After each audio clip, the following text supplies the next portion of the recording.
a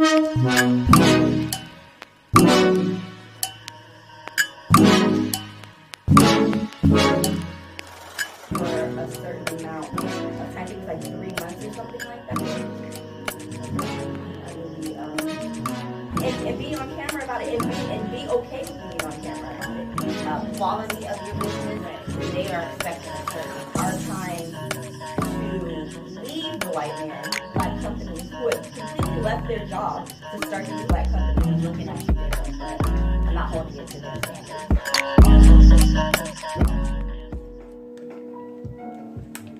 Yo, what's up? What's going on? Welcome back to another episode of Side B. You're chilling with your girl, Phoenix Rising Vibes. And it's your girl, Along Came Holly. And today we just gonna kick it and talk a little bit. This episode, I want to talk about mommy and daddy issues. What do you mean? I mean, Elaborate. I feel like we speak a lot about daddy issues within dating, even friendships. But I think sometimes we neglect the fact that sometimes there's mommy issues on the other end of the spectrum. Okay, so let's explain what daddy issues maybe. What's an example of a daddy issue? Let's see. Abandonment. So maybe your father was absent and not in the picture. Okay. So that leaves you maybe searching for men who might be emotionally unavailable or physically unavailable. And you kind of accept it. You're okay with it because you kind of go, well, that's my daddy issue. You may not even be aware of it. It's just something that a pattern that just reoccurs or has occurred in your life. Right. But on the flip side of that, because sometimes we attach mommy issues with men, maybe choosing women that are close to what their mother is. I'm speaking on behalf of women Having mommy issues. Mommy issues. See, if you are talking about mommy issues, I would immediately go to men having mommy issues and not being able to settle with a woman maybe because whatever issue that they have with their mom. So Yeah. that's an interesting topic because we talk a lot about daddy issues. Yes. These are why hoes. This is what we did. This is why hoes are hoes because their dads weren't there. They're Right. steady looking for the right man that wasn't present in their upcoming life. But mommy issues. Yeah.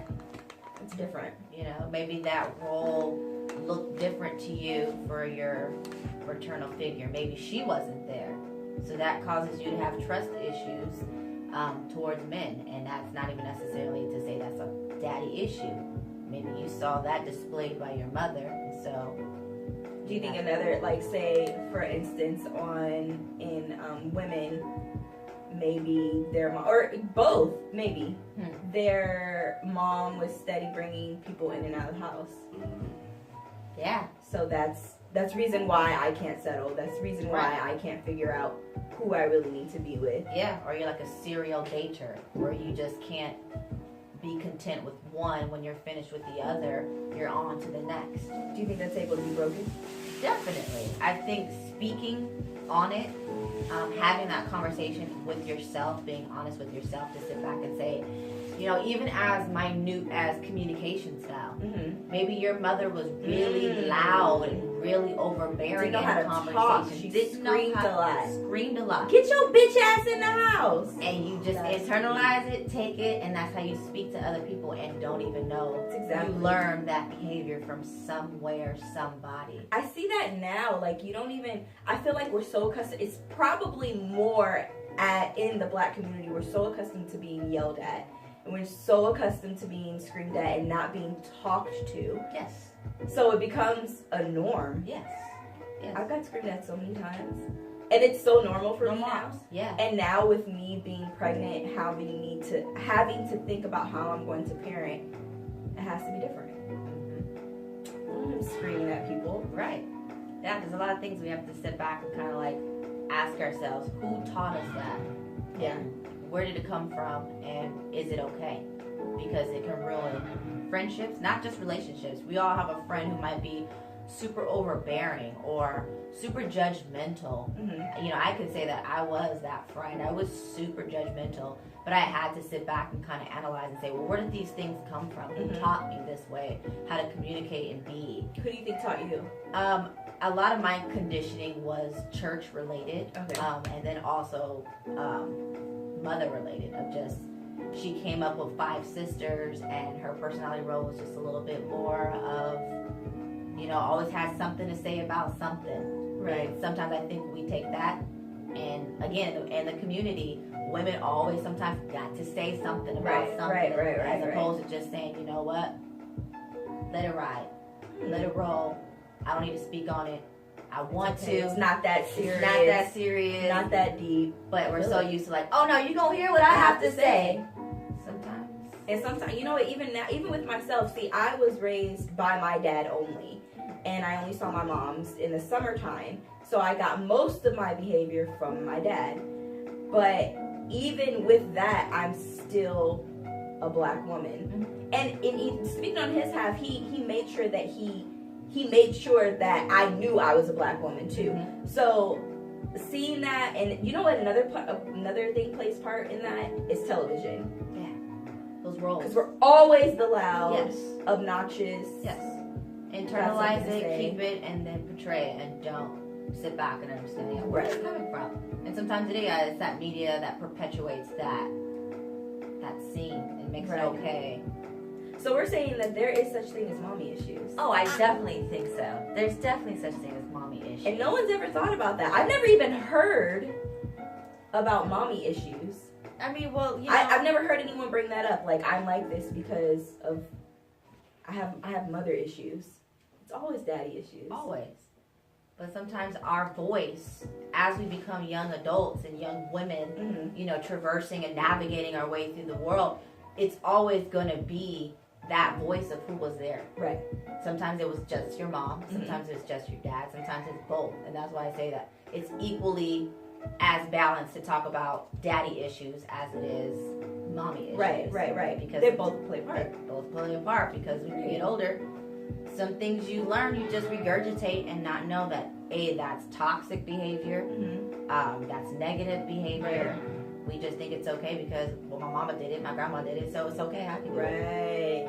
Then you block a lot of your blessings just saying, well, they did it, but how far has it gotten you? Maybe your mother's been married and divorced 5 times. Where has that pattern gotten her? And are you going to continue that lineage of that pattern, or are you going to break it somewhere? Right. So I think it's a conversation that should be had for sure. I think it's something that a lot of people need to realize that that's an issue. Because, like myself, like I just said, I never even thought of it being an issue. Yeah. So I feel like people should actually recognize that and learn to communicate. That's a big factor for sure. I like that. You got mommy issues, you got daddy issues, let's talk about it. Yeah, definitely needs to be talked about. Because harboring it is not going to do anything. It'll continue to be the same thing of what you've already been accustomed to. Yeah. So why not break it? Yeah. I mean, we're emotional creatures. Moms shape the daughter's perceptions of the opposite sex and the attitude towards emotional intimacy. So, when you're trying to have these relationships or friendships and form emotional bonds, you got to be aware of the things that, might be roadblocks. And I don't have friends because everybody is shiesty. I don't have friends because I just hang out with guys better. I get more. Where is it coming from? It's not just I agree. Because. Even if being like the children of that, being the extension of our parents who have that habit, I feel like we need to find the comfort as the next generation, find the comfort to be able to break it. Yeah. Because sometimes a lot of people are just with, because I know my husband says it a lot, like my dad does it. Yeah. And it's like, okay. Yeah.